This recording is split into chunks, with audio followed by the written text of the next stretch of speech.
Good morning. Let's get started. So by a quick show of hands, how many of you have experienced levels of stress to a point where your sleep has been affected? If your hand isn't raised right now, you're either lying, not paying attention, or one of the fortunate few because the majority of the population experiences stress at some level. Hello everyone, my name is Dave Kent and I'm a registered nurse and a health advocate at St. Luke's Health System in Boise, Idaho. What is a health advocate, you ask? A health advocate is a public health official that works to identify potential threats to the public health, increases awareness about the situation, and then educates people with the associated facts they need to protect their health. We work with environmental diseases like foodborne or waterborne illnesses, new emerging threats like West Nile virus, bird flu, or antibiotic-resistant staph infections, complex public health issues that include health conditions that have not been linked to specific environmental factors. With all of these areas of work, why are you here today? We are here to discuss the topic of reduction of stress in parents of developing families. What are the main stressors that affect our young families? Why is it important to reduce stress in this younger population? Do children feel our stress, and how does it impact them? These are a few of the topics that we're going to discuss in conjunction with a few things that we can do every day to help minimize these stresses. Stress is a factor in everyone's life, and according to a recent study by the American Psychological Association, 69% of Americans report that they experience physical symptoms related to stress. This statistic is closer to 90% in young families due to all the extra stressors which they endure to maintain their household. 63% of patients report that their stress levels have had slight or no impact on their children's stress level, which is concerning when 80% of children say they learn their healthy living from their parents or guardians. Common stressors that young families face are lack of money, not being able to keep up with the bills and savings and necessities of life, lack of time related to families today needing both family members to work, which can cause constraints when balancing family and personal time, family routine and responsibilities, being stressed when rushing the kids to childcare, work, returning home just in time for the chaos of supper and homework and bedtime. Work, the economy, housing, health concerns were some of the other significant sources of stress. 75% of women and 67% of men report significant stress associated with their finances. 68% of women and 70% of men report significant stress associated with their work. 66% of women and 59% of men report significant stress associated with the economy. Irritability, anger, fatigue, loss of sleep, feelings that inspire crying, headache, upset stomach or indigestion, muscular tension, and change in appetite were the highest reported symptoms of stress. Children were nearly 2 times more likely to say that they were worried about their family's financial difficulties than their parents perceived. 30% of kids report that they worry if their family has enough money, while only 18% of parents reported this as a stress. Children are also 3 times more likely to report having experienced difficulty sleeping in the past month than parents were to report this symptom on behalf of their children. 45% of kids reported this compared to 13% of parents. But what does this mean? What good are all these stats? It means that our children are feeling our stress and learning our behaviors. They're watching how we act and modeling their behavior after us. Stress affects all of us to some degree, and it can present in many different manners. Whether it presents as a physical ailment such as pain, diarrhea, or nausea, or in emotional behaviors like changes in eating and sleeping changes, they're all warning signs that may be a key indicator that you're closer to stress overload. So what can you do to help stress in yourself and in your family? There's 5 steps to creating a healthy environment for yourself and your family. Step 1, learning why your emotions matter. Emotional intelligence is the ability to understand, manage, and express your emotions in healthy and constructive ways. Developing an emotional intelligence can bring your life into perspective and balance. Step 2, discover quick stress relief techniques.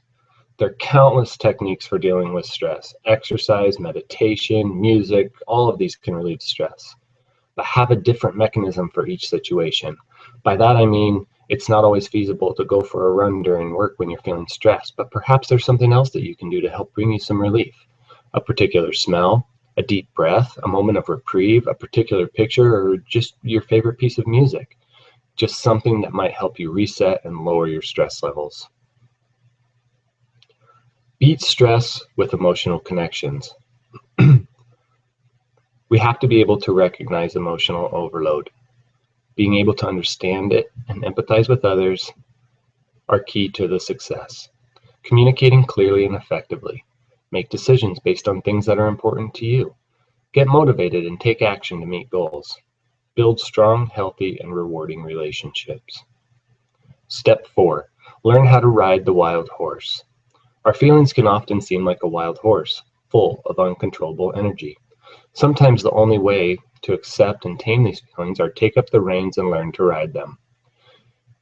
You have to first be aware of these feelings and understand them, but then learning how to stay calm and remain focused even in high stress or upsetting situations. You have to be able to manage unpleasant or threatening feelings. Step 5. Practice and enjoy the benefits. It's important to continue to practice your stress management techniques, as this is a learned behavior. With this being a learned behavior, you become more and more proficient at it. Then you can teach these behaviors to your children. Being able to talk openly about your feelings, your stresses, and coping techniques will only make your family stronger. Remember to be patient and don't rush the process. People learn at different speeds and have different life challenges. You and the people around you will absorb more benefit if you just move slowly. So what are some goals? Goals for managing stress, the 4 A's. Avoid, alter, adapt, and accept. Avoid. Avoid unnecessary stress.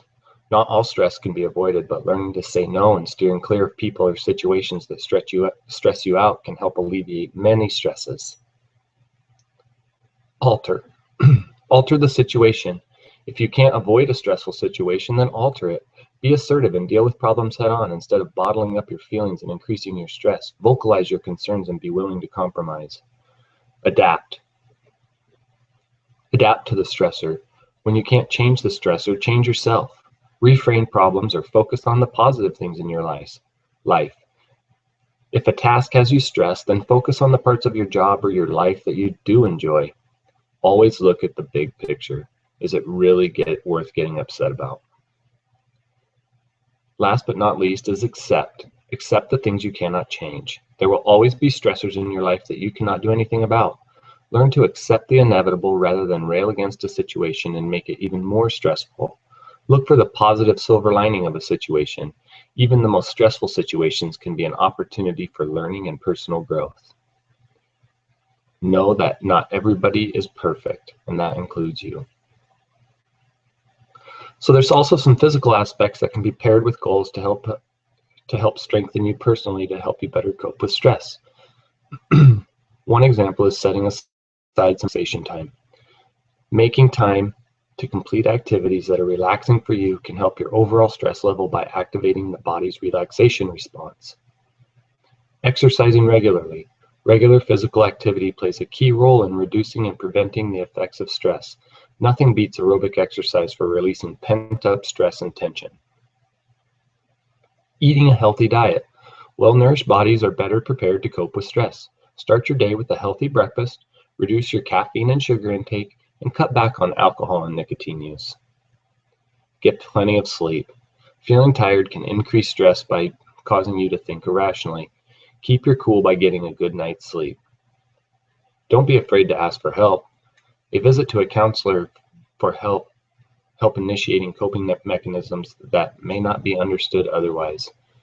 Always being open to personal or family counseling is never a weakness. So what did we learn today? The first part of solving a problem is recognizing that you have one. Today, stress is a growing issue that affects the majority of Americans in one way or another. Stress doesn't only affect American adults, but studies have now shown that it affects our children too. Our children are sponges that are learning and absorbing both our good and our bad habits every day, whether we want them to or not. The best thing we can do is learn how to control our stress and teach our children our mechanisms in what we have learned. There's 5 steps to effectively managing your own and family stress. Step 1, learning why your emotions matter. Step 2, discover quick stress relief techniques. 3, beat stress with emotional connections. Step 4, learn how to ride the wild horse. Step 5, practice and enjoy the benefits. We also identified some goals for managing stress, the 4 A's: avoid, alter, accept, and adapt. We also talked about setting aside relaxation time, exercising regularly, the benefits of eating a healthy diet, getting plenty of sleep, and not being afraid to ask for help. We must always remember that Americans are more likely to change their behavior if they have a meaningful reward, something more than just attaining a certain weight or a BMI. A real reward has to be something people can feel and celebrate. Stress is a real illness that can affect all of us. Please use the techniques we have discussed today to help minimize the stresses not only in your life, but in your family's lives as well. If you have any questions or need any help finding direction, please don't hesitate to reach out to me. Thank you all for your time and best wishes on a future of minimized stress.